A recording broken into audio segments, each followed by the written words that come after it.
કાંઈ નથી થયું. અરે વિધાનસભામાં જાય અરે પણ આ ટ્રેક્ટર છે, ટેન્ક થોડી છે. અને હું ખેડૂત છું, કઈ આતંકવાદી થોડો છું તમે મને રોકો છો? હું તમને મારું એમએલએ નું કાર્ડ બતાવું.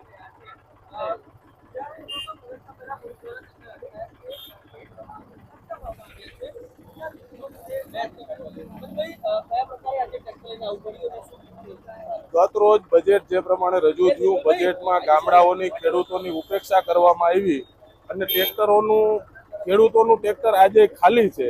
એ અંગે માનનીય સરકારશ્રીનું ધ્યાન દોરવા અંગે આજે ખાલી ટ્રેક્ટર લઈ ખેડૂતોનું પ્રતિક સમાન ટ્રેક્ટર લઈ અને આજે હું વિધાનસભામાં આવ્યો છું. વિધાનસભાના ગેટ ઉપર મને રોકવામાં આવ્યો છે. હું અધિકારીશ્રીઓને પણ કહું છું કે આ ટેન્ક નથી, આ ટ્રેક્ટર છે અને હું કોઈ આતંકવાદી નથી, એક ખેડૂતનો દીકરો છું. મારા જામજોધપુર લાલપુર વિસ્તારની લોકોએ મને મત આપી અને વિધાનસભામાં જવાનો અધિકાર આપ્યો.